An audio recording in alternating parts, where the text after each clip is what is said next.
I'm Ben Meiselas from the MeidasTouch network. The January 6th committee has fired back with a scathing statement about Donald Trump after Donald Trump refused to appear at his scheduled deposition before the January 6th committee, pursuant to a lawful subpoena issued by the January 6th committee for Trump's appearance and for Trump's documents.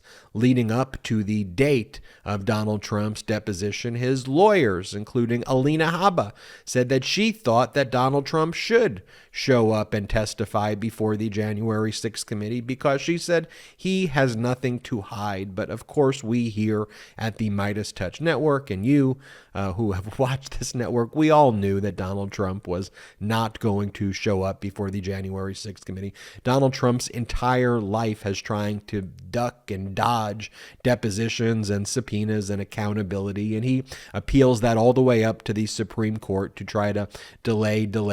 And so there was no chance, in my view, that Trump was ever going to show up before the January 6th committee. So on Friday, Donald Trump's lawyers, a new set of lawyers, filed a lawsuit in federal court in the Southern District of Florida. Unfortunately, it was appointed to a Trump appointee, Judge Rodolfo A. Ruiz II, and Judge Ruiz was appointed by Trump, who will now be overseeing this case for declaratory relief, where Trump argues that based on the separation of powers, a past president should have no obligation and can't be compelled to testify before a congressional committee. Now, there's no law at all supporting that. I'll go and explain to you what Trump put in his lawsuit, what the arguments are that he's making. I think those arguments are invalid and lack legal merit, and that's what the January 6th committee said in their statement as well. But I don't know what Judge Ruiz is going to do. And if Judge Ruiz is anything like Judge Eileen Cannon in the Southern District of Florida, that could be problematic. But just because Trump appointees are overseeing Trump cases hasn't always mean that they've ruled in Trump's favor. But let me read for you the statement by the January 6th committee. The January 6th committee states, former President Trump has refused to comply with the Select Committee's subpoena requiring him to appear for a deposition. His attorneys have made no attempts to negotiate an appearance, and his lawsuit parades out many of the same arguments that courts have rejected repeatedly. Donald Trump orchestrated a scheme to overturn a presidential election and block the transfer of power. He is obligated to provide answers to the American people. The committee will evaluate next steps in the litigation and regarding the former president's non-compliance. And I think it bears repeating here what the January 6th committee repeated in the statement multiple times. Former President Trump, former president's non-compliance, because a former president is not above the law at all. Despite the fact that Donald Trump's lawyers and his MAGA extremist cult followers still call him president, he is not. And fortunately, the voters in the midterm elections, by and large, repudiated the MAGA extremist, dangerous, weird echo chamber. I want to read for you the statement that was released by Trump's lawyer, David Warrington of the Dillon Law Group, concurrently with the filing of the lawsuit that Trump brought on Friday. And I want to then explain to you why the statement is completely wrong. Warrington, Trump's lawyer, writes, long-held precedent and practice maintain that separation of powers prohibits Congress from compelling a president to testify before it. After the January 6th committee has undertaken the unprecedented act of demanding President Trump appear for a deposition on Monday, November 14th, he engaged with the committee in a good faith effort to resolve these concerns consistent with executive branch prerogatives and separation of powers.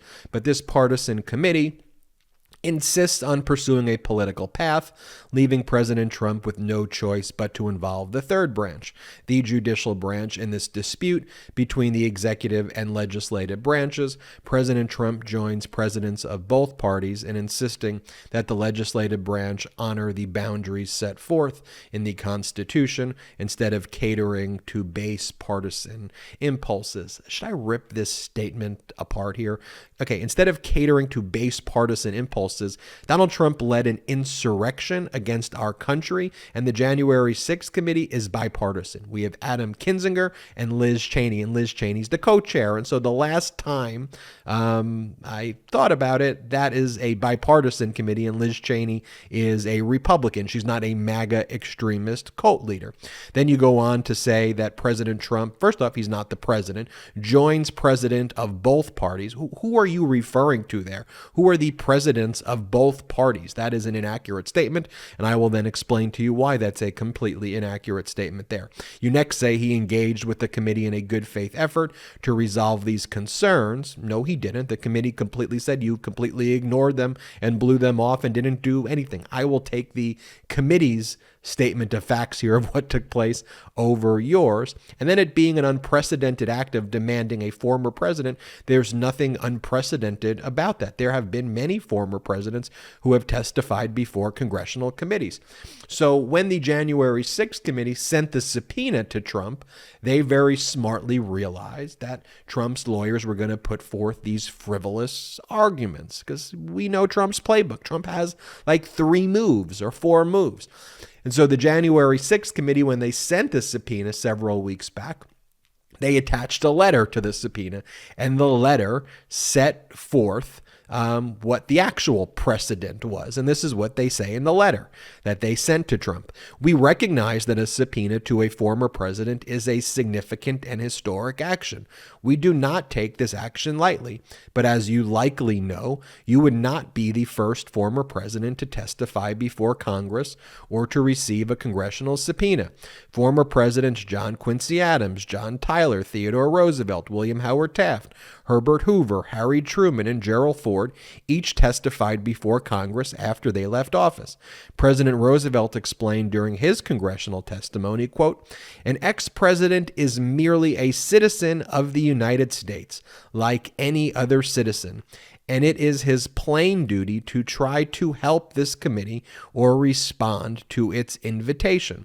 The letter goes on to say, even sitting presidents, including Abraham Lincoln and Gerald Ford, also testified before Congress. Further, both former and sitting presidents, including President Nixon, Tyler, and Quincy Adams, have provided evidence in response to congressional subpoenas. So when Trump says presidents from both parties in making this, in insisting this, it's just completely false. And again, it shouldn't surprise you that Trump would lie about literally everything, but he does. So when you go to the Trump's lawsuit that he filed in federal court in Southern District of Florida, and you're trying to search for what precedent is he referring to? Like, what are the lawyers referring to there? And if you go to paragraph 5 on page 3, he refers to this letter that was sent by President Truman when he was no longer the president in response to a subpoena from the United States House of Representatives Committee on Un-American Activities.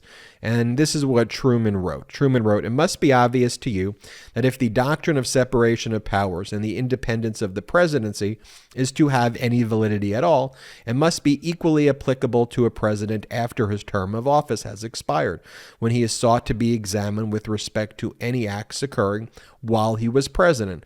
The doctrine would be shattered, and the president, contrary to our fundamental theory of constitutional government, would become a mere arm of the legislative branch of the government if he would feel during his term of office that his every act might be subject to official inquiry and possible distortion for political purposes." And this was a letter from Harry S. Truman to the Honorable Harold H. Velde, November 11th, 1953, from the Truman Library.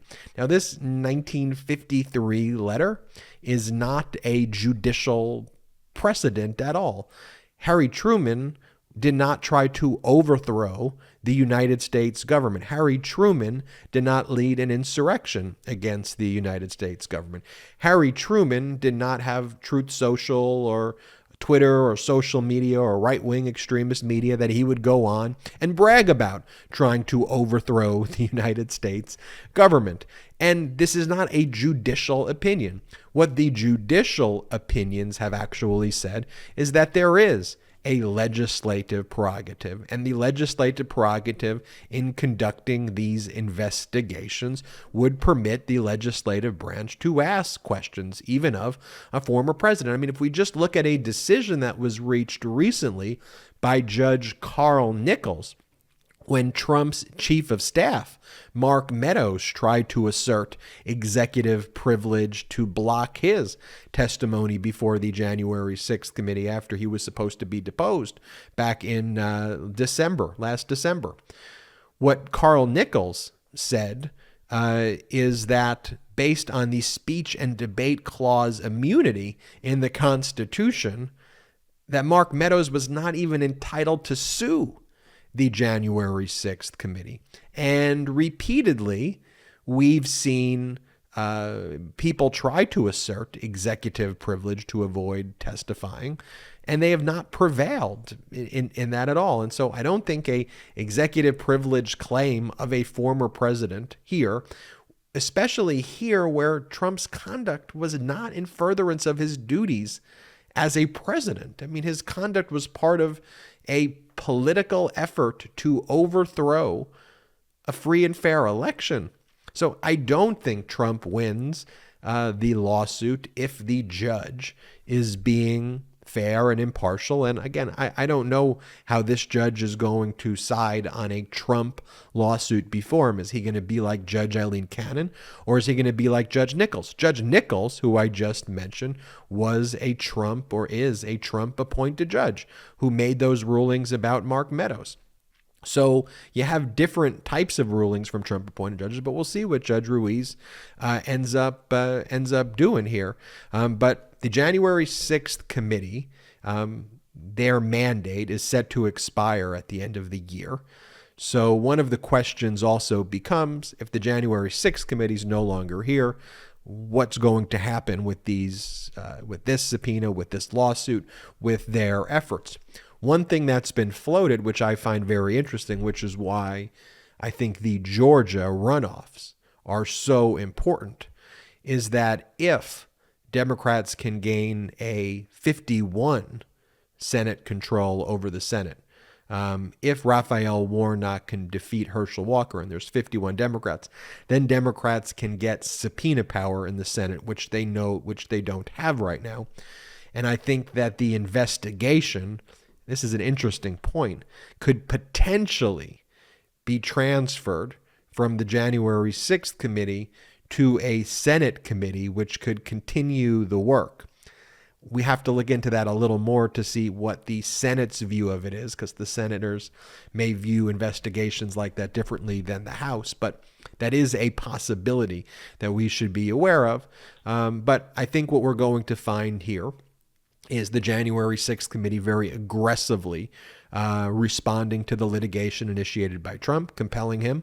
And I think one of their last acts that will probably happen soon, because they don't even have to wait for the court to do this, is issue and make a vote of contempt of Congress for Trump not appearing, and to find Trump in contempt. And it'll be interesting to see, too, if they can get any additional bipartisan support of it, especially as Trump has been repudiated in the midterm election. So we will follow all of that up here on the MeidasTouch Network.